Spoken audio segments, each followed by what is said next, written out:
Merkel Media. What does the goddamn line say, Tony? Please do not use gendered language. Then what? I'll be arrested, put in airport jail? Look, you're going completely sideways, man. It's a big club, and you ain't in it. How dare you? Mr. Speaker, the President of the United States. I'm Chris Hansen with Dave on NBC. Jack Marius Tack-Theratrix. Hi, I'm Spartacus. Dave Jackson, Sacramento, he, him. Steven Seagal. Sex offender guy. I'm Keith Morris. This is Muammar Gaddafi. I'm Rick James, bitch. Sorting through the lies. The hijacker's passport was found blocks from the World Trade Center crash site, if you can believe that. We cannot track $2.3 trillion in transactions. And uncovering the centuries-long plan for world domination. Learning about Cuba, having some food. Let's talk about Chinese people. Have you ever been in a Turkish prison? Swangles and Fort Lauderdale? I have sent 6 of my Libyan missiles to blow up the Sears hardware department. Nothing could be more fun than jumping off a cliff with 2 German bisexuals. Oh, you English are so superior, aren't you? Thank you, comrade. And now, macroaggressions. That's what assholes call it. With your host, Buddy, I don't know who you are, but you're about to get chlamydia. Charlie Robinson. Hey, Whitey, where's your hat? You want to drop the blame on Charlie and say it's all Charlie's fault. He was a retard. I get some goddamn diuretic.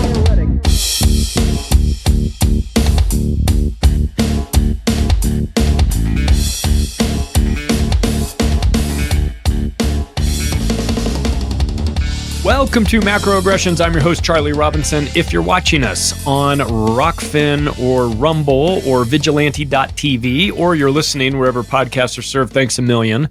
We appreciate your continued support. If you want to connect with me, the brand new website, macroaggressions.io, is a good place to do that. You can find all the information about the show. Union of the Unwanted, Day Zero. You can find out about the books and all that good stuff, and social media. Also, big thanks to our sponsors. They make this show happen. Chemical Free Body is making fantastic supplements that actually work. You'll thank me for it. If you're somebody that likes a good supplement, Green 85 is what they've got, kind of similar to Athletic Greens, a lot better actually, but similar in that it's powder that you mix with water, shake it up, drink it, and you're done. And I encourage people that haven't tried it yet, go give it a shot. You know, it looks kind of weird, but it tastes way better than it looks. It'll help you out considerably. I have been, I've been on the program now, coming up on 4 years. I feel fantastic. So I think that maybe you'll have similar results. I don't know. Go to chemicalfreebody.com and take a look for yourself. Do the detox bundle if you want. It's just Green 85 plus a handful of different capsules. You take it in the morning and that's it. You're done. It's pretty easy to do. There's no issue in terms of like time commitment. So it's just a matter of, are you ready to get yourself healthy?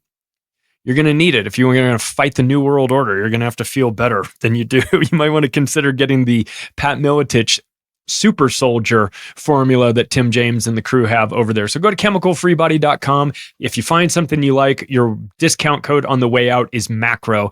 Also, Legal Shield. I tell you what, you might need it.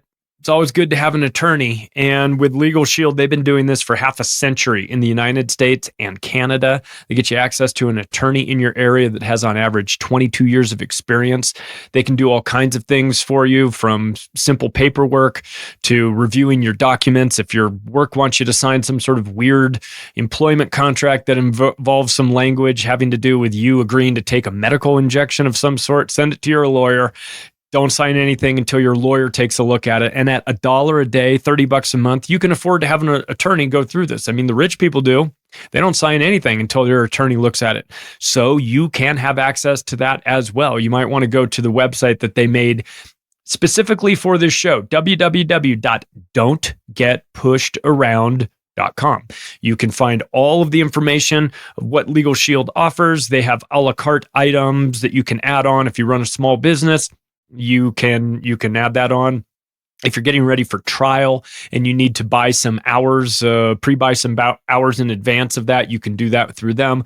If you carry a gun and there's certain legislation, certain paperwork that you need, they've got all that stuff. They can handle all of it for you. So I'll tell you what, you might just be fascinated to go to the website and read up about it if you can. The link is down in the show notes as well. Don'tgetpushedaround.com is the place to go and get yourself squared away with all of your, definitely get your last will and testament knocked out, get your financial power of attorney sorted, get all that stuff done before somebody tries to stick you in a hospital against your will. Well, I'm back from Mexico and, I got to talk about it because it was amazing. Anarchapulco 2024, a week I'll probably never fully remember, and the parts that I remember definitely won't forget. It was fantastic. It really was. I was, it started back in, I want to say September of 2020. I'd had the conversation with the producers and with Jeff about coming on to host and MC it. And I was thrilled, of course. I've been a speaker on 3 different occasions. This was the first time I was going to have any sort of actual duties and responsibilities. And I was ready for it and up for it. And I wanted to help out and donate my time and do what I could. I'm not paid for going down there to do that. This is something I choose to do. I very much connect with that community. I think they're the smartest people in the world down there. They gather at this crazy group of anarchists. This is the 10th year. Anarchapulco Reborn. That was the theme that was picked for this year's event, and it was picked before the hurricane hit. But in October, Acapulco, Mexico was hit with a Category 5 hurricane. It was a tropical storm early in the day. By 1 o'clock by midnight, 1 o'clock in the morning, it was a Category 5 hurricane that slammed into Acapulco with almost no warning, no media attention at all, almost no rain, which is unusual. 240 plus mile an hour winds. It was the strongest storm in the history of the Pacific Ocean since it's been recorded. I mean, all of these things would make you think that if they knew a storm was coming, it would be breaking news. It would be something that the media couldn't discuss enough. They love to scare the shit out of the audience. And if a massive hurricane is on its way there, they would definitely use that. I mean, of course, warn the people that it's coming, but at the same time, milk it, right? You've got a potential catastrophe headed your way. Everybody should theoretically be glued to their televisions, except something interesting happened this year. The media didn't talk about it. The media didn't mention it. Nobody knew it was coming. Berwick found out about it accidentally.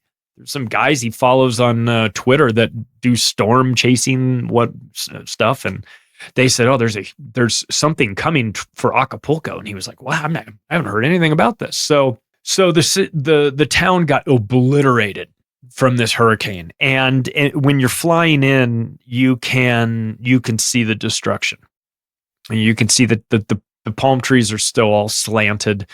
The high-rise hotels that are on the beach, you can see them boarded up.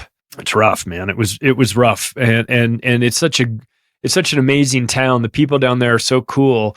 You just think, of all the places, like in Acapulco doesn't need this. They don't need, Mexico has its issues, right?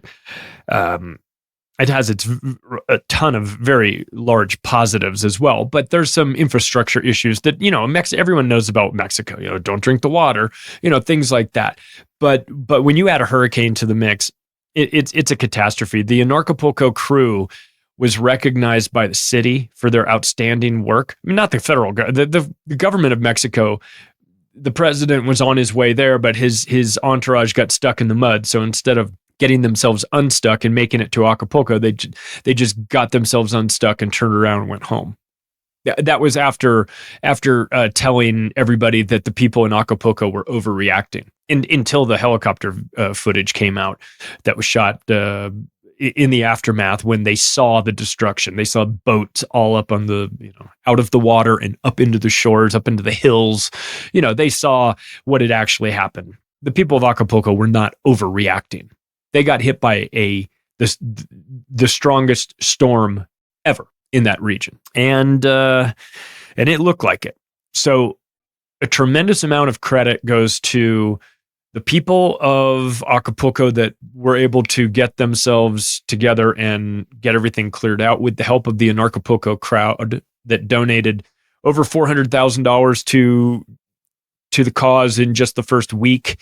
That money got distributed and to the people that were running supply runs 4 hours outside of town to the nearest big city, buying up everything they could get their hands on in the vans, turning around, coming back, doing that over and over and over. They had multiple vans going back, doing this loop, and then getting it delivered to Berwick's house that was turned into a command center. And then from there, they were distributing it via motorcycle because that was the only way you could get through to give people first round, give everybody chainsaws so they can cut down the trees and get that out of the way, water, food, shelter, whatever that they could get their hands on. So big congratulations to the Anarchapulco team for doing that. They're doers. They're not sitting around waiting for the government to come in, give them a handout.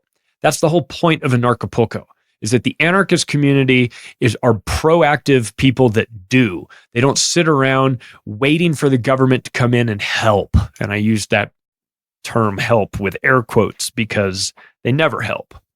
So I want to tell you about my experience there. I want to encourage you guys to all come. I want to thank the people in this audience that did come. There were a lot of you. I saw you. We interacted all week long. It's great. That's kind of why I tell people to come down. Like, first day, you don't really know what's going on. You maybe come down by yourself. A lot of people come down by themselves. Every year I've come by myself. But you're only by yourself for about the first couple minutes. Then you start to chat with people, and everybody's very friendly, and everybody's very open, and everybody's receptive, and none of the speakers are like big timing you or anything like that. You want to have a conversation with somebody that just got off the stage. You're going to be there for 5 days. Monday through Friday, there's going to be stuff going on every day. You'll see them. You'll catch them. You might not catch them right after they got off, finished with their presentation. Maybe you pay and go to their workshop. There are a lot of fantastic, amazing workshops going on.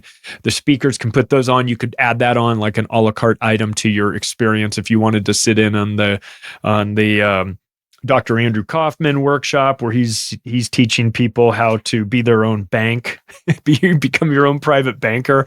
He had I think he had over 30 people in his workshop. Miriam Hanane was doing hers. I'll get into all this, but if you go there, by the fifth day, you pretty much recognize everybody. Hey, what's going on, man? Hey, good to see you. The Australian guys, hey, we were at the bar last night. I saw you. So everybody's very, very easy to get along with, and let's just start. So I left Saturday morning with the intention of being there. I had to be there Sunday for production meetings and things like that. So snowstorm leaving Denver. Awesome. When when you know all you've got are things that packed shorts and t-shirts and flip-flops and whatnot. But so you leave out of a snowstorm, which I was glad to get out of. I had a little dinner at PF Chang's in the LAX airport, as you do, a couple beers. And then I had to overnight in Mexico City, and I knew I had to because my flight for Acapulco was the following morning. Now, because of the Acapulco airport was so destroyed, flights in and out were a lot limited. So your accessibility to the event this year was much different than it had been in years before. I'd never overnighted in Mexico City, but in advance of that, I took a look around. Am I going to leave and go get a place at the airport hotel or something? I found that they had a very unique situation, and I wanted to try it out. And it was kind of like an experiment to see, I wanted to report back to everybody. But they had this hotel that was just pods at like tubes, and you rent a pod, and then they you get like a key card, and you can get into your pod, and I filmed it with my it's just like it's it's just a little bit bigger than a coffin. Let's be honest. If this Klaus Schwab fantasy of everybody living in the pods, you can barely even sit up in this thing. There's a TV that folds down, there's lights and air and everything. But really, when you're in my situation, I just need, I got in at midnight. I was flying out at 8 a.m. I just need a place to sleep for like 5 or 6 hours will be good. They have a shower, private shower there, private bathroom. So, all in all, worked for me. So not going to live in the pod, but the pod was okay. Next morning, get up, get on a plane. Great to see my good friend Tony Arterburn from Wise Wolf Gold and Silver. He's a sponsor of this show. I talked to him about sponsoring Anarchapulco. He did. So the Anarchapulco community got a chance to meet Tony. They loved him, of course. He's one of the best people I've ever met. And so we flew out and got in, and I had stuff I needed to do around the event. But wound up at the local Walmart, grabbing some goods. The store options are limited down there. There's a lot of stores that are still closed. It's only been like over 100 days, just a little over 100 days since they got hit. So there's a lot of work that needs to be done. But I checked in at my hotel. They'd rented out an entire hotel for us called Casa Jaguar. I'd stayed there last year. It's a cool place. It's a really cool place right on Bonfil Beach. Very, obviously a Jaguar theme. If you guys have ever done like ayahuasca, DMT, there's a Jaguar theme that runs kind of through that as well. I did the Jaguar ceremony, 5-MeO DMT on 2 different occasions, and there's there's a connection between DMT and Jaguars. So this hotel, when you go through it, it's a trippy place. You feel kind of like holy shit, like you're a little bit buzzing just from the hotel itself. I highly recommend it for those that if you ever wind to venturing down there, if you stay next year. But we had it all rented out. They'd done a thing. I was pretty flattered, to be honest. They did a VIP package built around me that was called Charlie's Angels, obviously as a play on like the 1980s TV show Charlie's Angels. It wasn't limited to just women, of course. It wasn't like a harem or some sort of weird cult-like thing. It was just kind of a theme that they said, listen, you buy the VIP package, we put you at the same hotel, and then you get a front row seat for the event, like front and center, which was cool for day one. And then it was like, get to go have coffee with me. I never had coffee with the people. We went out. I got to know the people very well. So shout out to the 2 people that took me up on the offer, Peter and Ella, my 2 Charlie's Angels. What fantastic. I mean, I spent a lot of time with both of them. Peter is a tremendous dude. We again, the theme of Anarchapulco, like sort of the underlying theme, is synchronicities. You will run into people that are one deviation away from somebody that you know or someplace that you live, and with my friend Peter who booked the package. He's from some small beach town in Southern California that nobody's ever heard of except for, me, because I lived there for 10 years. So a guy from my old, post-college stomping grounds was one of the angels. And also my new good friend Ella out of Montreal. Just a magical experience getting to know these people. And boy, I'll tell you, you think you know how the world or how the universe works, and then you go to Anarchapulco and you find that there's magic there. There's just real magic there. And speaking of that, I had a magic clipboard I made specific for the show with all the stickers, and I took this seriously. I knew that it was going to be a packed, pretty packed crowd there. There were 600 people. I mean, last count I heard was a little over 600 people there physically. I don't know, a couple thousand watching online to all those people. I think they got the gist of the presentations, which is only part of it. There's only so much that you can watch. You sort of need to be there and experience it. So I think that everyone should try to come out there and take a look. I did something also that I felt compelled to do. I made I took for those of you that know, my good friend Kev Baker, host of the Kev Baker Show, he passed away on January 2nd, 2022. And, he had COPD, which is a lung issue, and he had been struggling with it for a while in Scotland. He was on the lung transplant list. COVID came through. There's some requirements that they make you go through in order to remain on that list. And in the end, Kev got sick. He wound up in a hospital. He wound up on a ventilator, and he never came out. And I took the opportunity for day one to have a t-shirt made with Kev's logo so that I could wear that at Anarchapulco. So I rocked a Kev Baker Show t-shirt, specific, one of a kind, specific for this, specific for me kicking off the day one, Monday, hosting Anarchapulco, because I would not be doing what I'm doing if it wasn't for Kev Baker.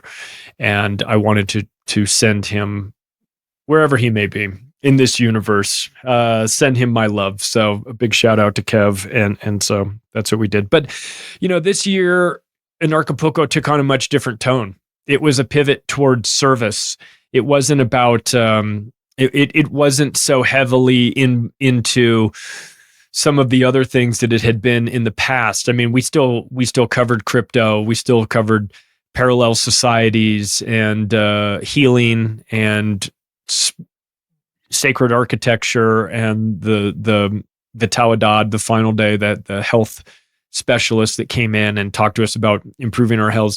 We talked about all of that, but at the core, because of the condition of the city of Acapulco, it was really more of a theme towards servicing those that needed it the most. One of the things that they've been really good about doing at Anarchapulco is having auctions. They'll auction off certain items. They auctioned off a lot of one-of-a-kind NFTs that featured the speakers. They got a good David Icke NFT that went out, so a bunch of them. People could bid on that. Some of the people that were participating in the event as a speaker, maybe they were somebody that offers classes or sessions that consultations, whatever it was that they could contribute, they would contribute that in the form of a package, and then that would be auctioned off to the audience. And the money raised from that was being divided a couple of ways. And one of the ways it was being divided, and has been divided for the years that I've been there, is towards the Marsh Children's Home. This is an orphanage in Bonfil Beach that was just obliterated. I mean, it's fucking bad enough that you've got a bunch of kids, orphans, kids with no parents, the sweetest kids in the world there, man. And then you destroy their orphanage as well. So, I think, the numbers aren't in, but they raised quite a bit of money for this group. Also, one of the locals that had been deeply involved and connected with Anarchapulco from the very beginning lost his house. And so a decision was made that we would use a portion of the revenue generated from the auctions to rebuild his house. So that process is happening as well. So, and of course, the Super Bowl was happening too. So I get in Sunday night, the night before, watch some Super Bowl, have some tacos, and then let's do it. So let's jump into day one. All right, shall we? This was when I started. This was Monday the 11th. Catherine, the producer of the event, is just a badass. She's really great at what she does. The whole team, Rebecca, the stage manager, Lily, who worked with sponsorships, the team behind Anarchapulco, Jeff Berwick, Danny Sessom. These are tremendous human beings that are very good at what they do. Very compassionate, huge hearts. They make things work. And they made this event work. This event was the best one I'd ever been to. And it's because of them. And it's because of the audience. Great vibe. Real great vibe. Not to get too woo-woo on everybody, but great vibe. And Kat started it off. She started the whole session off with housekeeping. This is where everything is, and this is how you deal here. And then gave me the nicest. Absolutely, let me rephrase this. Kat gave me the nicest introduction I've ever received in my life. I mean, you don't want to go on stage like in tears, right? You know what I mean? So, but it was amazing. And I was very humbled. I did not know that she and that the Anarchapulco community felt about me the way that they did. And I was very humbled. So then I came on stage and I bullshitted with the audience for a little bit and got them sort of, gave them a taste of my flavor of insanity that you lunatics have been enjoying for a while. So they kind of like, who is this? If they didn't know me already, after about 5 minutes, they knew what I was up to. I introduced Berwick to the stage, and look, it's no exaggeration. Jeff Berwick changed my life. He's done that for a lot of people. My relationship with him is very special. We wrote a book together. We are friends. I've watched his transformation over the last couple of years, moving into a more sober lifestyle, and it suits him.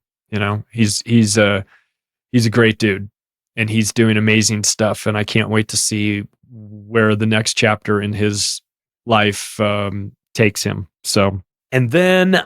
So after Jeff got done, I came back. So I was just, I was up on the stage and off the stage and on the stage and off the stage the whole week, really. So I got a chance to do something that was, you ever have those moments in your life where you're in the middle of something and you're like, I fully recognize that I am never, ever going to forget this moment right now for the rest of my life. Like, sometimes it happens and you look back on it and you go, oh, that was cool. I remember that. I'll never forget that.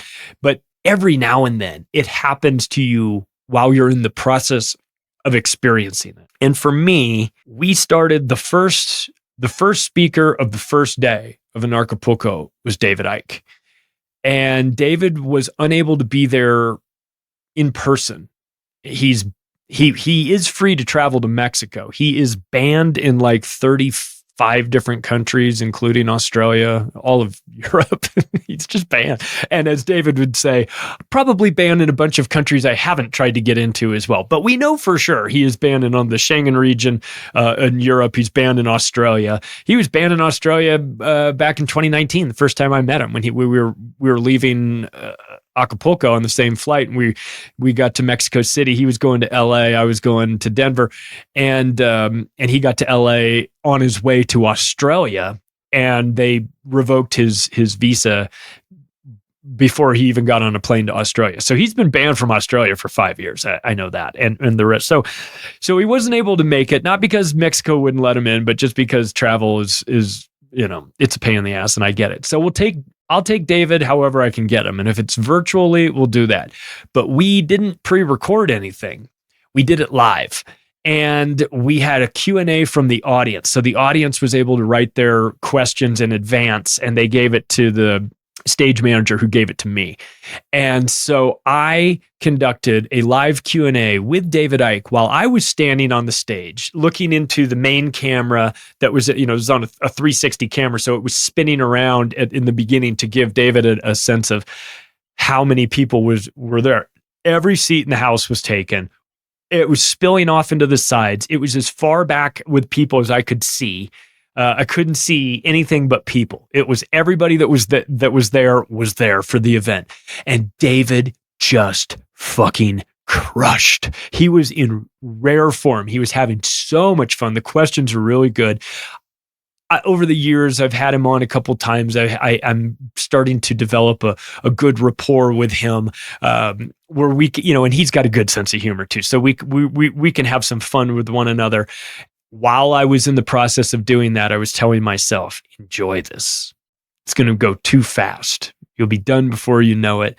Take it, and here's the thing is that much like the way I feel about Kev Baker, I feel about David Icke, I wouldn't be doing what I'm doing if it wasn't for him.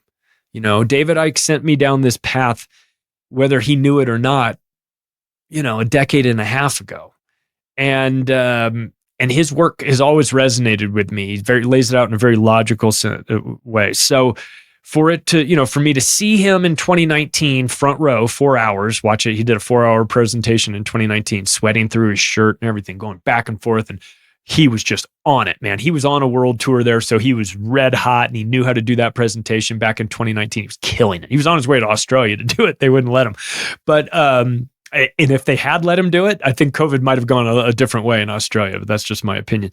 So flash forward 5 years, to me, being on a stage, having that Q&A with him was an out-of-body experience. I mean, I was tripping out. I was trying very hard to play it cool, but I was most definitely very, very taken with the whole situation. And I'm glad David had a good time. And that crowd loves him, right? From there, Beth Martins was my first human live guest in person. Not to say that David Icke isn't human, but he wasn't there in the flesh, I should say. And she was talking about busting ascension myths. So we started to get off on the right track, right with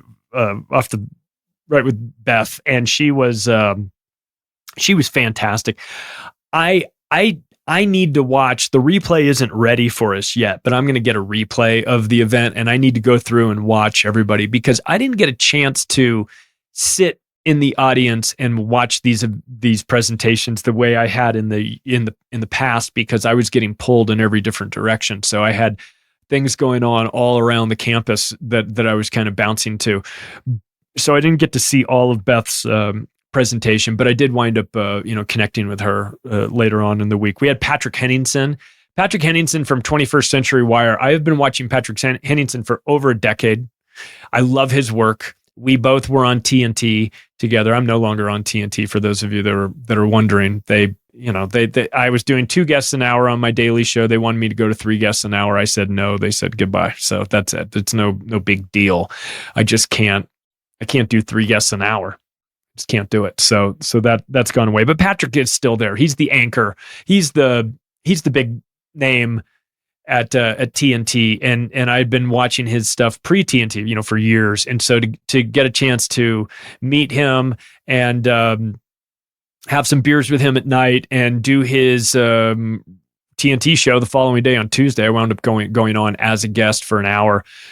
He was doing his show live from Anarchapulco. See, off of the main stage, they had a backstage, which was the podcast studio, and that was set up with multiple microphones and multiple cameras, and then a live, chairs and everything for a live audience. So you would do these, like Patrick would do his radio show and other people would do their live radio shows from the podcast radio studio.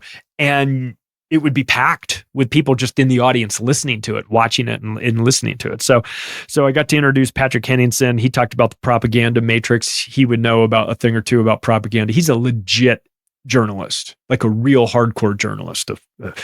And Max Egan came on. I introduced him to the stage. He started his presentation the way he has started all of his presentations. And I knew he was going to do it. I checked with him beforehand. Are we going to do this the way you always do? I won't spoil it for the audience here, but are we? He said, oh yeah, I will. And I said, all right, good. And I said, well, you guys are in for a treat. Get ready for it. Here's, ladies and gentlemen, the host of the Crow House, Casa de los Cuervos, Maxwell Egan. And Max comes out and starts his presentation the way he always starts his presentation. Fuck the government, fuck the government, fuck the government. And the place just goes crazy. And then he goes on to proceeds to elaborate on all the reasons why you should fuck the government. And it's not for nothing, right? So he explained his trip in which he snuck into Gaza many years ago and his experience there. And so it was a very powerful presentation. I got a chance to introduce Matt Presti to the stage. I had not met Matt before. We are friends now. He'll be on this show. A lot. You'll notice a theme. Some of the people that maybe haven't been on yet, they're coming on. Patrick Henningsen will be on. Matt Presti will be on. He did a presentation on talking about balance. Miriam Hanane, her, the bee lady, she's been on here a bunch. She came on. I saw her last year do her presentation. She was fantastic. This year I got to announce her to the stage, which was a treat for me. So she talked about journalism and how it's dying and how she's trying to keep it alive, but they're really trying to get rid of these truth tellers. Mike Cobb came on. He's the owner of ECI Development. I've had him on the show before. We've talked about international property. If you're somebody that is interested in getting away from your current country and you think that the shit's about to hit the fan, you're probably right. And you probably can escape your country, but can you stay where you go? And one of the things that ECI Development does is they build these homes. Some of them are big mansion type houses. Some of them are regular size, smaller homes. Some of them are tiny homes, actual tiny homes. Some of them are condos. They're building in Belize. They're building in Panama. They're building in Costa Rica. They're building in Nicaragua. They're building in Honduras. So if you're interested, go to macroaggressions.io, go to the partners page, and you'll find ECI development there. Just click on that link and take a look for yourself. One of the things that Mike's been a sponsor of Anarchapulco for 8 years, and he and I had breakfast one of the days, and we talked about what they're doing in Nicaragua. They're in the early stages. They're just about to, I'll announce it here, but they're about to announce it into a much larger audience, that they are building a new community in Nicaragua that is EMF proof. It's without no cell phones allowed. Everything that's there is hardwired. No cell towers are in the area. Has to do with the fact that Nicaragua has the privatization of land, and that they don't have the ability for the government to come in and use eminent domain to dictate where cell towers go. So because of that, they are confident that their community will never be infiltrated with that. So they've brought in a lot of experts to give them an idea of what needs to happen in order to make a community like that actually work, and they are doing it. So I may wind up dipping out to Nicaragua towards the tail end of this year just to see Mike and see what he's doing, because I have 25 years in real estate. I've worked for new home sales, been in new home sales for a decade. I've worked for several developers. Mike's one of the best guys I know. The ECI Development is the first development company that accept crypto for their projects. So you can go buy a house and pay for it in Bitcoin or Monero or Ethereum or whatever you need to do with them. They also have land in El Salvador at Bitcoin Beach. That's a development that they're working on in the future. So something to consider. I introduced Larkin Rose to the stage. Larkin Rose is like an OG anarchist, man. He is legit. And I've been watching his work for a long time. He is the writer of the Jones Plantation film. We've had Drew Treglia on before. He's the director. Drew and Larkin met at Anarchapulco, and Drew had an idea. Why don't we take your 13-minute animated short called Jones Plantation and turn it into an actual feature film with real life actors and all that good stuff? And Larkin said, no, that sounds crazy. And then he left and said, it sounds crazy, but it might work. And that's Jones Plantation. So for those of you that haven't seen it, go to jonesplantationfilm.com and watch the trailer. That's all I say. Just watch the trailer, because we heard about that in 2020 when we were writing Controlled Demolition of the American Empire with Berwick and I, and we. I mean, I don't know if anyone needs to know this, but I'll say it just because it's not a secret. But the money that we sold a lot of books, and it was a #1 bestseller in the US and in Australia. And we took the proceeds from that and put it into Jones Plantation movie. And one of the reasons why we did, first of all, it's a fantastic project run by great. Drew is a fantastic director, man. You've got to watch it. Just watch the trailer. See if it connects with you. I'm sure it will. It's fucking amazing. The way the comedy in it is so. If you liked Swingers, how Swingers is kind of like an underground movie that you're like, oh my God, it's so funny. The way they made it is so great. I get that same kind of vibe from Jones Plantation, but we donated, we financed that. Berwick and I did, because we wanted that project to see the light of day. And that project came about because of Anarchapulco. And that's what happened. That's kind of what goes on there. There's a lot of deals being made. There's a lot of ideas being shared. That's one of the reasons why it's the most dangerous convention you can go to. Not because you're going to get mugged, but because you're going to leave there armed with ideas. And they hate that. The state does not want you guys commiserating and sharing these best practices and this idea that you've been formulating, or this device that you've made, or this cryptocurrency that seems to be configured differently and more privacy centric. And they just don't want you doing that, having those conversations. But they happen at Anarchapulco in the crowd. They happen late night at dinner at Max's bar till 4:00 in the morning. Max Egan started a bar called the Crow House, Casa de los Cuervos, had it last year for 2023, and it went away, and now it came back in a new location, in a bigger location, and that's kind of where everyone was at night. You were either sleeping, eating, going down the street for there's a great taco place that everyone kind of, visited. God knows I did. I ate at that taco place. least 5 times. And, and then I save a taco for the stray dogs, feed them. But introducing Larkin Rose was cool to me because I love his work. One of the things I did was I did pre-record an interview with Whitney Webb for Anarchapulco. That will be coming out on Macroaggressions. I'm not sure the order in which everything is gonna flow with that, but at some point you'll catch that. That was something that they wanted Whitney. Obviously, they couldn't get her, so she was on the virtual stream. So after Larkin was done, it was going out virtually. Her episode on the digital deep state and killware technology is terrifying. You've got to listen to it when it comes out on this episode, on this show. Check it out; it'll freak you out. Also, Vinny Eastwood, he did a remote from there. Day two was. It started off 8 a.m. man camp, which sounds kind of gay, but I assure you it wasn't. It was blacksmithing and things like that. Jay Noon was doing that. If you know Jay Noon is he's one of the New Hampshire Free State guys. He's got a homesteading, a big farm. He'll teach you amazing skills. Manly skills. That's why it was men camp was technically what it. I hear that and I start hearing it's raining men in my head, which is not good. But none of that was going on. It was teaching you how to be a little bit more self-reliant. I mean, I'll be honest. I could have used that camp. I mean, blacksmithing is not something that is in my repertoire. I'll be not going to lie. Danny Sessom, I mentioned him. He's been involved in Anarchapulco, I think. I mean, as long as I've been there, he's been there. He's the host of the Crypto Show. So the Crypto Show was going live every day back in that podcast radio palapa that was set up.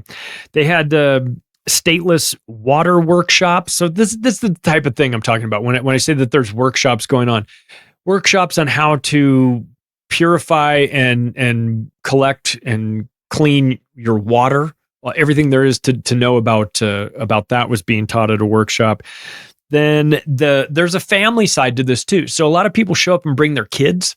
There's a kids camp. They have counselors that take care of that. And then during the day, they'll bring in what they call a family discussion circle, and a different person from the Anarchapulco community will come in and will speak to the kids. So on day 2, Tuesday, Bearheart came and spoke to them. I'll get into him a little bit later, but he's a shaman, Bearheart.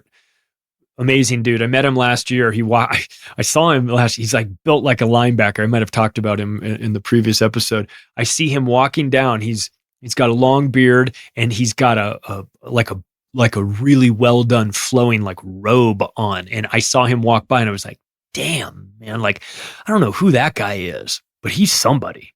You know what I mean? Like, he feels very important to me. He walked by, he just had this energy. So I met him last year for a little bit, saw him at the beginning of the week. Hey, Bearheart, good to see you again. I reintroduced myself. And he said, oh yeah, you look familiar.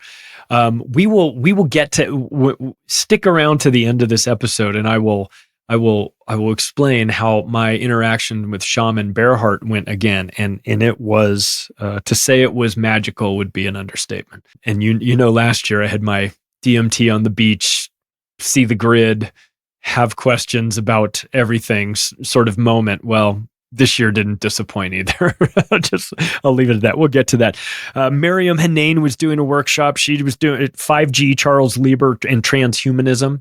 Getting a lot of people. See, a lot of people don't know about this stuff. We've talked about it on this show before, but if you're, depending on where you are geographically or what sort of information source you're working with, you might not be into this. You might not have ever heard of 5G, and you might not know about what transhumanism is. Well, if you took Miriam Hanane's workshop, you definitely would. She had a packed house for that because they had workshops going on in a different location. So as I was kind of buzzing around, I would walk by, see her, Miriam doing her thing.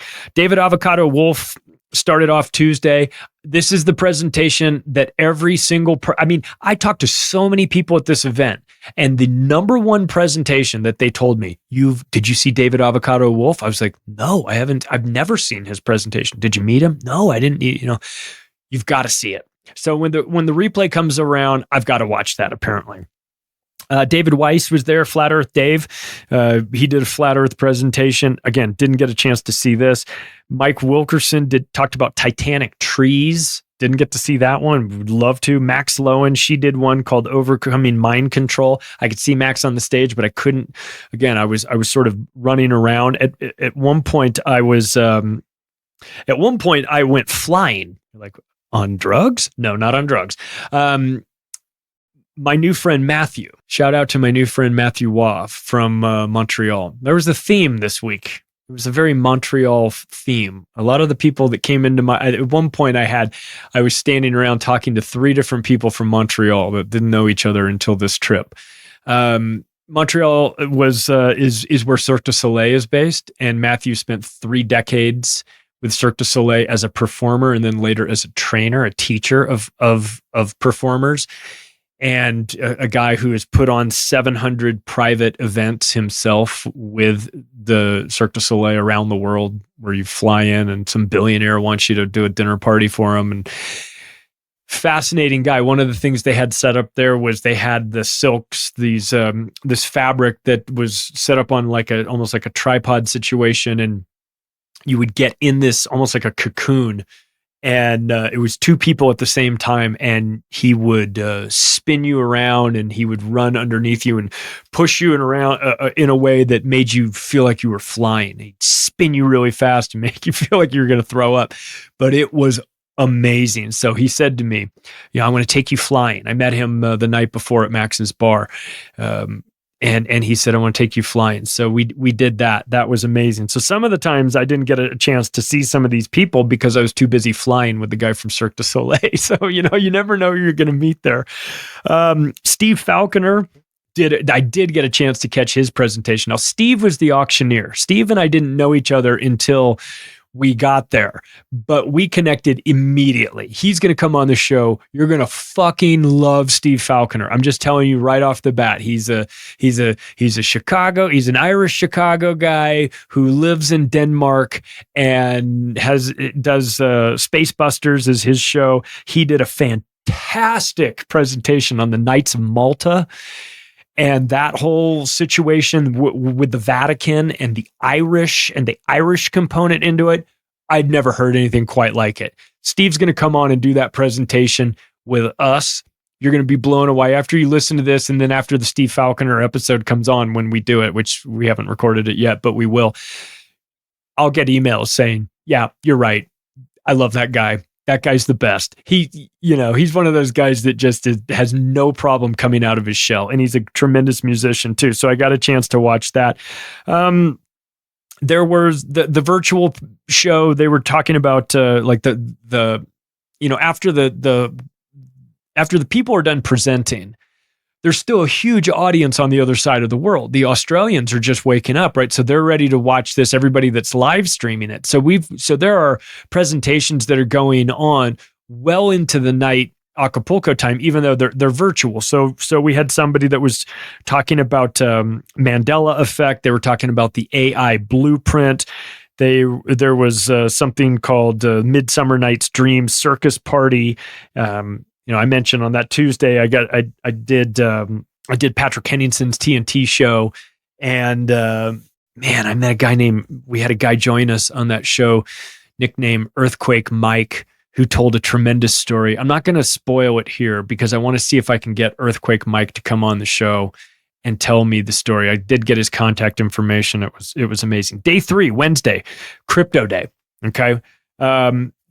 We started off Crypto Day. Before it started, everything starts at like 1:00 in the afternoon. They give everybody during the morning time to sort of get up and get situated and go to the beach and go surfing or go running or go do whatever you're doing. Go have coffee, go have breakfast, and get to know each other.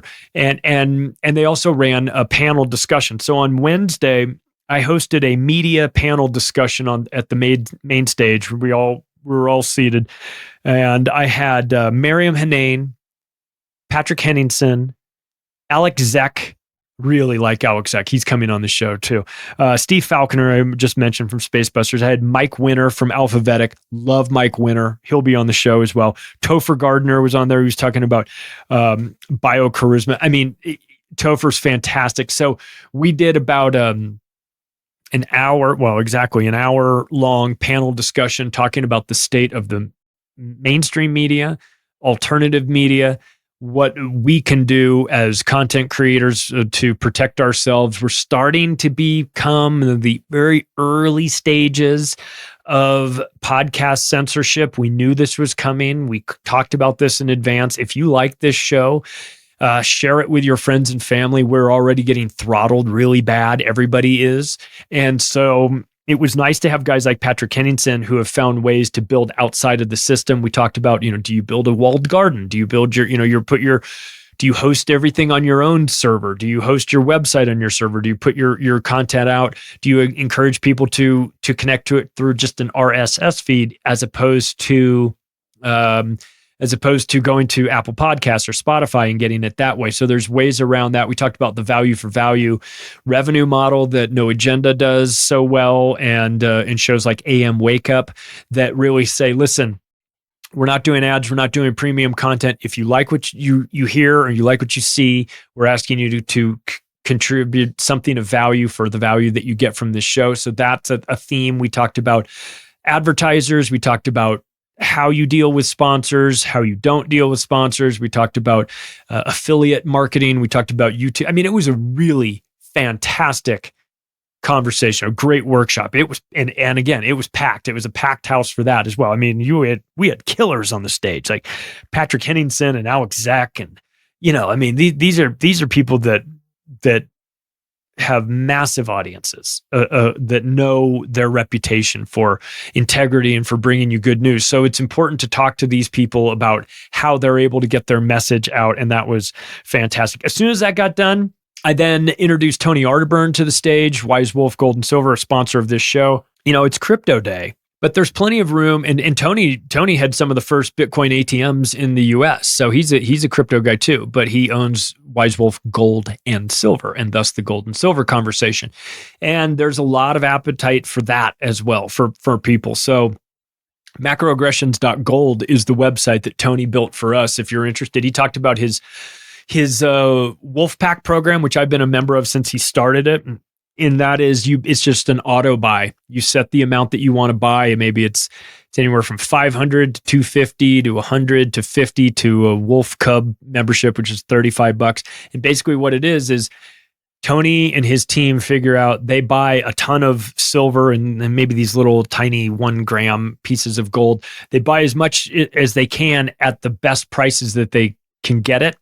And they sort of pick it out for you. You don't have a say in it. He puts together the best bang for your buck. And every month you get a little box in the mail, and you open it up and it's got an invoice. It tells you what you've bought, tells you what the price is. It gives you a comparison as to what the competitors' prices would be. So you're getting a discount, but it allows you to automatically stack silver in a way that is very efficient. You just sign up for it and you just don't even have to think about it. It just shows up. You get charged every month.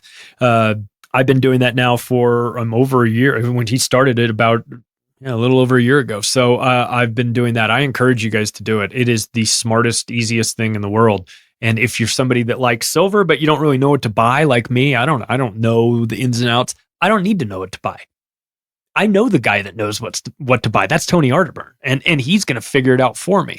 So leverage that. If you're unsure about what do I do with I don't want to have exposure to or I've got a IRA and a 401k and it's stuck in the stock market and I'm freaking out because I don't think the stock market is going to be a good place to be over the next couple of years, but I don't know how to get it out of that. Tony knows how to convert an IRA and a 401k into physical, tangible gold and silver, not GLD, not that paper bullshit gold that they try to sell you that's a total scam, but actual gold. So go to macroaggressions.gold and take a look and sign up for Wolfpack through that, or at least go take a look at it and see what you think. But so smart. So I introduced Tony to the stage, and I introduced him the way I introduce him when I'm kind of, when I'm introducing him to other people.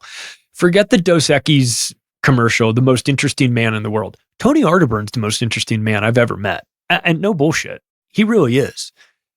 An anti-war guy who was a U.S. Army Ranger who did 3 tours of duty in Kosovo, Afghanistan, and Iraq, while reading Bill Cooper's book, Behold a Pale Horse, in between, and reading all of the conspiracy books, and not being into war, but being forced into it and seeing all that. Oh, and by the way, he was a power lifter in the military version of their Olympics, won a gold medal in Bulgaria in the powerlifting Olympics. I don't know if you've ever seen Tony Arterburn. He's fucking jacked, man. He looks like a guy that would win a powerlifting, and for as big and strong as he is physically, he is the sweetest, most genuine human being I think I've ever met.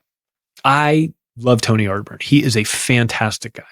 And if you are worried about putting your money into something and you have questions, he'll talk to you about it. He'll set your mind at ease. But he went on that stage and he just absolutely killed it. And the people there were thirsty for that information. They needed to know about gold and silver. They needed to know why it was important. And Tony delivered. So from there, we had DeFi presentations in the afternoon by Paul Pui. He did a Crypto 101 workshop. He's the guy behind Edge Wallet. I got an Edge Wallet on a Crypto Edge Wallet on my phone. It's what I use. I mean, that's the guy that developed it. Rafael Laverde's there. He's Berwick's partner in Crypto Vigilante. They talked about privacy coins. Vit Jedlenka is there, president of Liberland. Did you know that I know the president of a country? Liberland, they started their own country. It's this little sliver of land in between Croatia and, I'm going to get it wrong, in that region. And it's a long story, but these guys have started their own country. They have their own flag. Jeff's boat, before it got destroyed in the hurricane, would fly I was out on it last year. It flies the Liberland flag. That's amazing. And so he was there talking about that. Danny Sessom was talking about privacy coins as well. Then the family discussion on day 3. Day 2, Bearhart went in and talked to the kids. Day 3, Jeff Berwick went in and talked to the kids. Then after that, he did the keynote crypto speech, which was called 15 Years Later, the State of Crypto. That was Berwick's role. He kind of closed out day 3 of Crypto Day. They did something called the Anarchist Film Club, where they show movies that are made by people in the community. That's where I saw Jones Plantation last year. Was on the Wednesday after Crypto Day at Anarchapulco. They screened that for the audience. That's where I first saw it. And then that night we had a VIP party at Casa Jaguar, which is where I was staying. Which is we had that whole hotel, but up on the top floor there's a cool rooftop deck, and they turned that into a mezcal sampling night. I did not take them up on the mezcal sampling night. I was too busy with my I was drinking Coronas and smoking joints. I mean, what can I say? It's Mexico. You do what you do. But I had a great conversation with Jeff there for a while. That's where I kind of laid it on pretty heavy about it's important for you to do this event next year. I know, it's easy for me to spend Berwick's money, right? Because they don't make money on this, but there's a lot of people that need this event. They feel this connection, and I really kind of encouraged him to do that to the extent that he could. So it's always good to see Jeff. I don't see him enough. Mike Winter DJ'd that. He's been a DJ for 20 years. He does something called Music and Sky, which is an event that takes place. It's like a 5-day. It's kind of like an Anarchapulco. It takes place in different locations. So if you're interested in that, Mike's going to come on. We'll get into more about that. And I was so glad. I spent a long time at the mezcal party at Casa Jaguar, talking to Christian Yordanov, my certified health practitioner from Portugal. I told him, you've got to come to this event. It's going to be amazing. This is your crowd. He's got a brand new book that's just out, How to Actually Live Longer. That's available on Amazon. I'll have Christian back on to talk about that book in a while. But he did. He made the trip from Portugal. He was not disappointed. He was one of those guys that said, "What do you think?" He said, "Bro, it's the best week of my life." You know what I mean? Like, oh my God, you're right. It is everything that you said it was going to be and more. So that's the thing. There's a lot of synchronicities that happen there. There's a lot of networking. There's a lot of ideas being formulated. You put yourself in a position for good things to happen. You don't know exactly what it's going to be. You just know that if you're there, you're going to be surrounded by this energy, this vibe that is so positive and so good. You may be an introvert at home and somebody that doesn't really talk to strangers when you go out. Man, everybody that's kind of what I started off the first day with, was I just said, I am giving you all permission to leave that at home just for the week. Come out and talk to people. You need to talk to people. You should talk to people. And by the way, everyone wants to talk to you too. And so the conversations that were happening, whether they be at Max's bar or in the lawn, where the event was taking place, or back at the at the breakfasts and lunches and dinners that were being served, the networking that was going on there is hard to quantify. But there were a lot of people that were getting to know each other. Great to hang out with David Alcott, the Nature Boy. He's been on Union of the Unwanted shows a bunch of times. If you are an OBDM fan, as I am, it's my favorite podcast in the world, Our Big Dumb Mouth, with my co-host Midnight Mike from Union of the Unwanted. If you listen to the intro for OBDM with the live from the New Kingdom, it's the Our Big Dumb Mouth. That's David Alcott doing the voiceover. He's got this beautiful radio voice. And he was one of those, again, another one of those guys that said, I think you need to come. He just started his own podcast after producing Chuck O'Celli's show for a number of years. He's now out on his own. Come out, meet these people, see what you think. I said, what did you think? He said, you were right. You were right, homeboy. Met a lot of younger people in their 20s. Blonde hair. I used to have crazy blonde hair, long blonde hair like you. Enjoy it while you can, you sweet bastard, because you're going to eventually look like me. Maybe not. I don't know. But it was good to meet all these people. And I told you, I said, if you hear this and you're crazy enough to come and get on a plane and come down, you got to make sure you come tell me. And I can't even tell you how many people came up and had these conversations. Well, you told me to come. I'm here. Now what? We'll get to talking. Let's have it first. Let's have a beer. Second, let me introduce you around. Let me introduce you to, let's go talk to Max Egan. You want to talk to Max Egan? Fuck, I've been watching his stuff for years. Well, I'm here. Come tell Max that. That's what was going on. Day 4, let's move to day 4. Day 4 is homesteading, permaculture, off-grid, homeschool, all that cool stuff. Again, this was a day that I didn't get a chance to watch as much as I would like to. There's a permaculture workshop.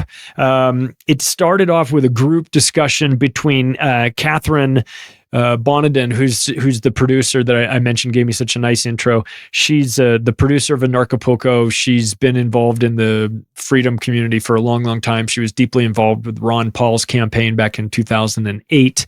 You might have recognized her in the movie Shadow Ring. She's interviewed there, one of Chris Emery's films. She was having a great conversation with Carla Garrick. Carla is the founder of the Free State Project in New Hampshire and PorkFest. I got a chance to meet Carla in the speakers lounge. She is fantastic. We bonded immediately. Don't be surprised if I wind up at PorkFest this year. It is my intention. I prefer to go to PorkFest this year. That's a nod to my friend Ella, who said that we have to craft our words in a different way to put them out into the universe. Not I think I'm going to go. I might do this and that. No, I prefer to go to PorkFest this year. So we're going to make that happen. We had the family discussion on day 4 was with Marjorie Wildcraft, who's been on this program before. She's the founder of the Grow Network. She was talking to the kids, teaching them how to grow food. So you get Bearheart, the shaman, you get Berwick coming in talking about crypto, you get Marjorie Wildcraft coming in talking about food. These kids are going to blow your mind. I met a 14-year-old kid named James. Shout out to you, James, if you're even listening to this.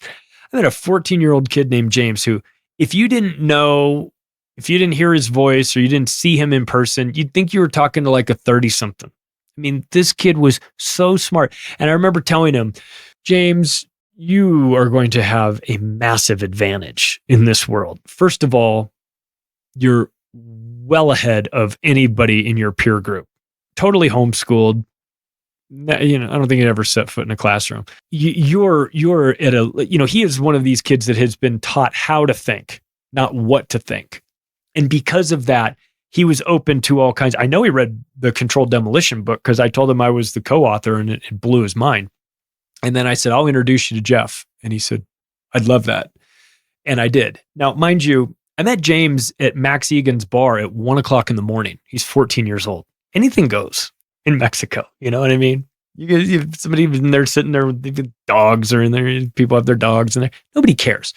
And by the way, you didn't get the vibe that it was like, oh, that's some bad parenting. No. This kid was getting connected to all sorts of people in that community. He was with his family, and they were just there enjoying the whole thing.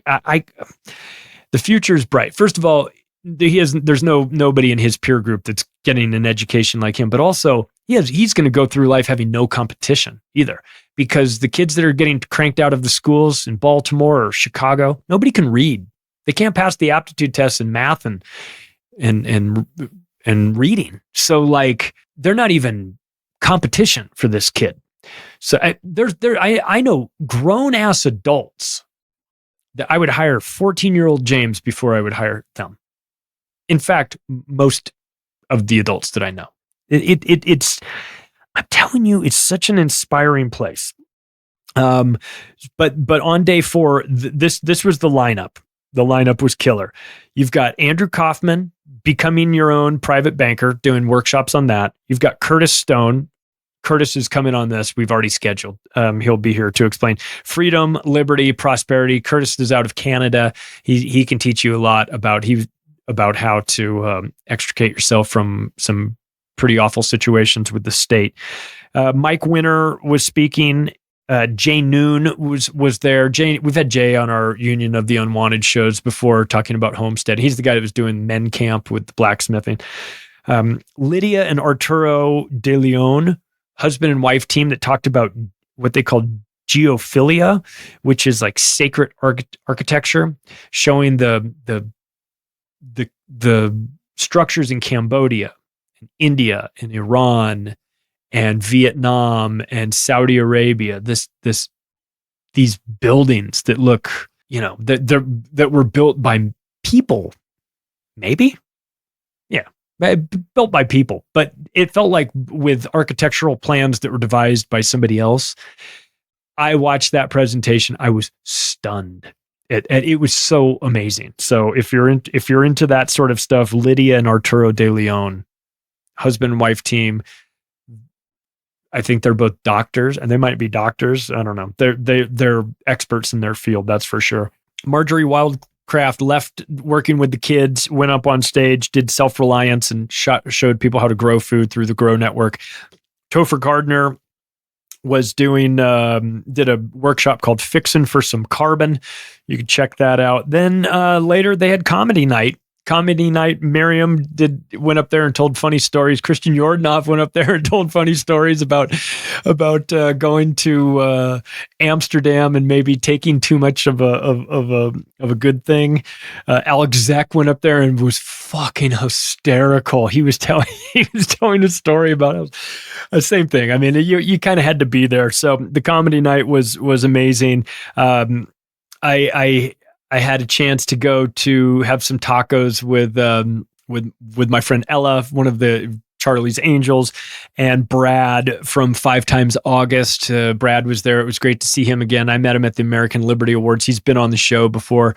He's one of the few musicians that was calling out all of the establishment musicians for shilling for Big Pharma, and he's done wonderful work on that. And also Chris from Winsome Kind.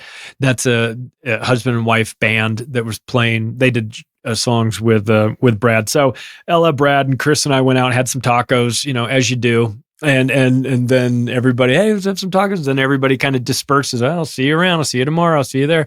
See you on the plane tomorrow, Brad. So or on Saturday. So that's kind of it. And then Friday, the final day, I was a little overheated. It was hot.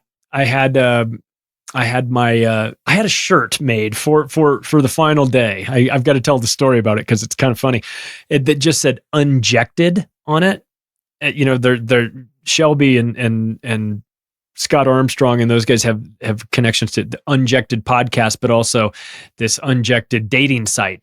I had no affiliation with them, but I admittedly liked the name Unjected and put that across. I had a tie-dye t-shirt that just said Unjected, and I had it made from my merch store, which you can get to from my website. You connect to it. Well, you're not going to be able to get Unjected from my merch store because after I uploaded it and I ordered the shirt and it was on its way to me. About 3 days after I had done that, I got an email from the legal department at the company that does my merchandise saying that design had been removed for violating the terms of service. So all it said was Unjected, and that violated their terms of service. So fuck you to my merch store for that.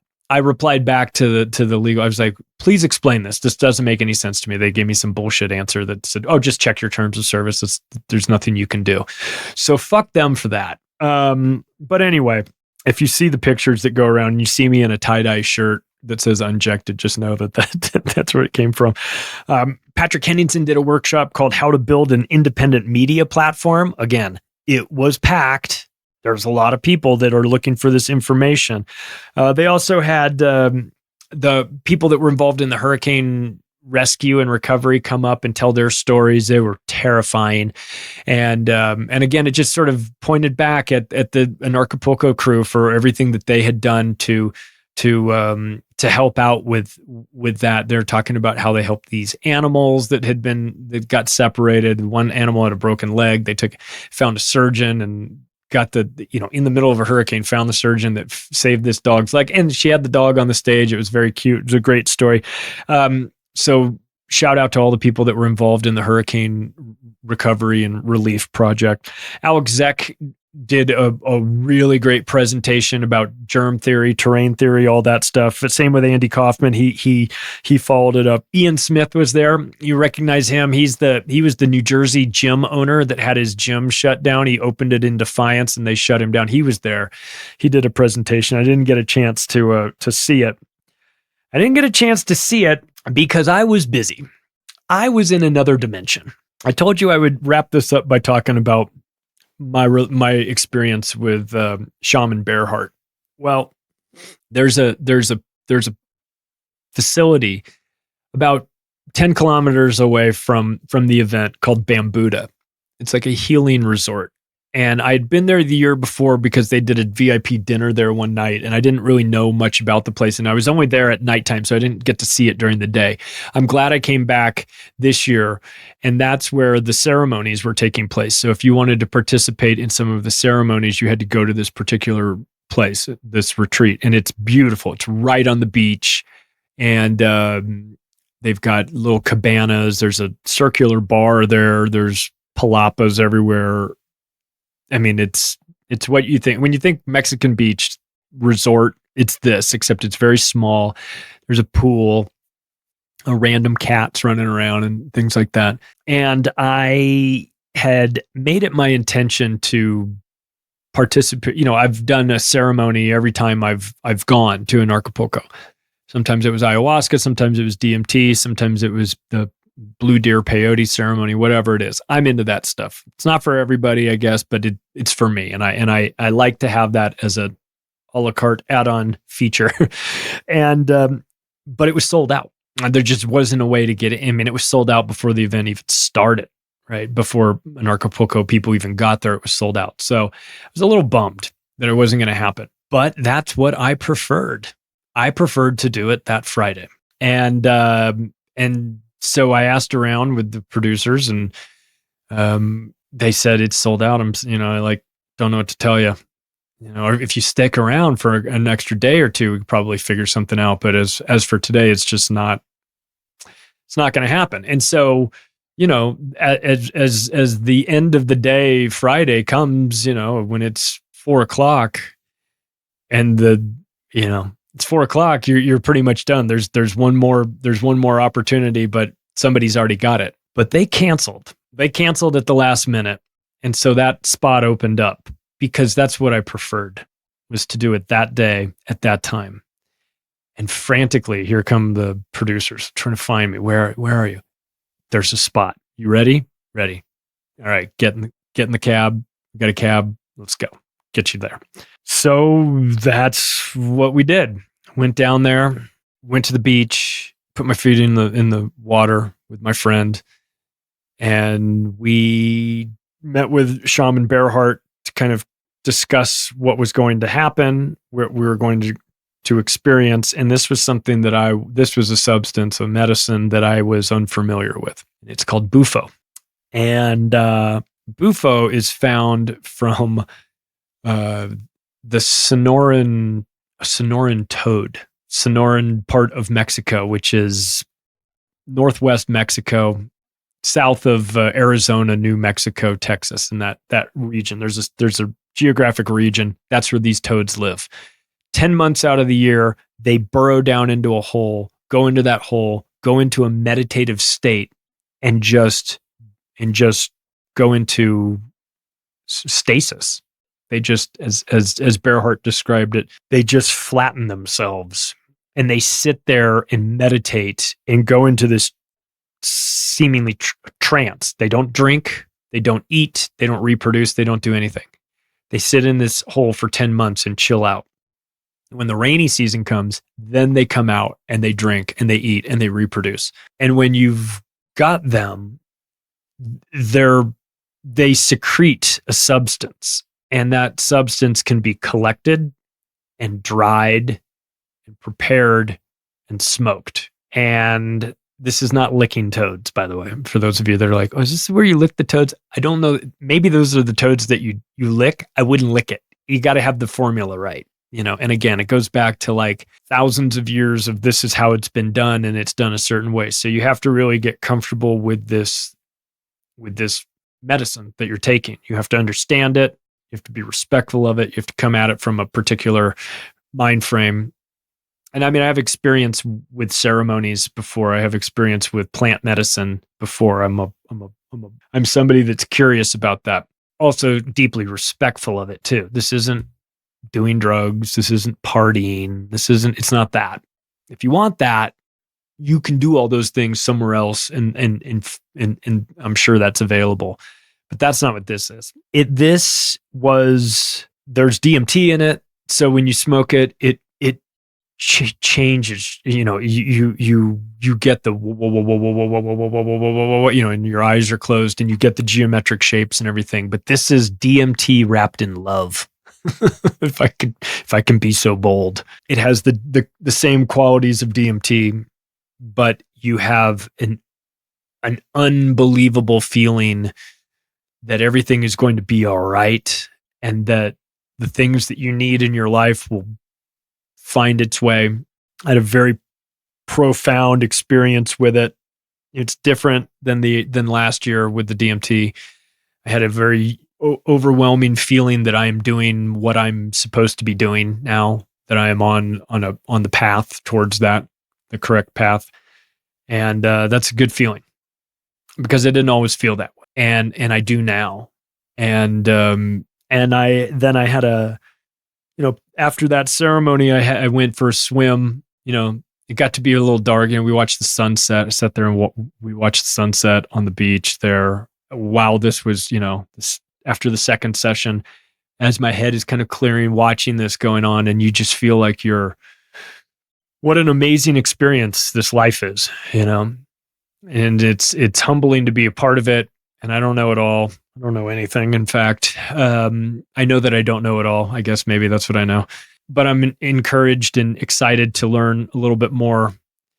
Went for a swim with Bearheart after that, because at 7:00 the mosquitoes come out now because of the standing water due to the hurricane. So we kind of had to duck them. So we got in the pool, and I had a good conversation with Bearheart about his journey and his path. And it's always interesting to know why the shaman is the shaman. And now I know. And so I left ceremony feeling that I was on the right path. And I know there's a lot of variables out there, and I know that this is, anything can happen. We've talked about 2024 being, lining up to be a very weird year. A lot of similarities to 2020. Hopefully, the last time 2020, 3 weeks after Anarchapulco COVID hit, I'm hoping that the same thing doesn't happen. But if it does, we will adjust. We will pivot. We will plan accordingly. I'll wrap it up by saying, the following day we got on the air. Just about everyone was on that 11 a.m.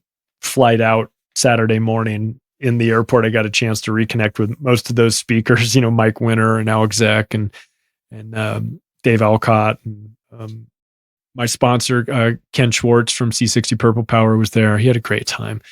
It was amazing to connect with everybody. And then you come home to reality, and it's like, all right, well, now what? And I have that same feeling that I've had at all the other ones, which is grateful to have gone, a little sad to be going back into the real world because you feel so inspired there. So I wanted to give you the rundown. I wanted to elaborate because I've been very vocal about this place. I'm not compensated for Anarchapulco. I don't get paid to, I take that back. If you guys use the promo code macro, if you signed up for something, I think they kicked me 5% or something, but I'm not doing it for that. I'm doing it because I believe in the power of that location, the power of the people, really. It's the group that you get together. It's a very high vibrational batch of people. So if you're in a position in your life where you're feeling isolated and you're feeling alone, and like maybe your families disown you and your friends think you're crazy, just know that you're not, and that there's a place in the world where you can go. You come out of your hole like the Sonoran toad. Nobody's gonna collect your excretions unless you want them to. You have to pay extra for that, of course.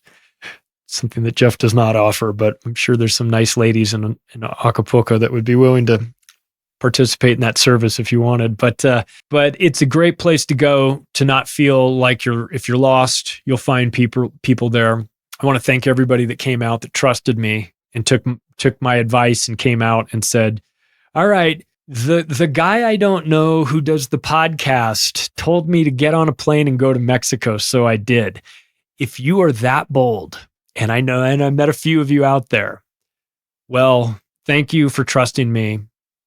I appreciate you coming. It was fantastic getting to know all of you. Let's all stay in touch, and hopefully I'll see you there next year. Hey, if you like this episode, you can take the additional step right now of sharing it with your friends and family. There's a little share button down there. Have you rated the show? We could use it. Give me a 5-star review if you think I've earned it. If you want to connect with me, the website, macroaggressions.io. Thanks, everybody. I'll talk to you again sometime.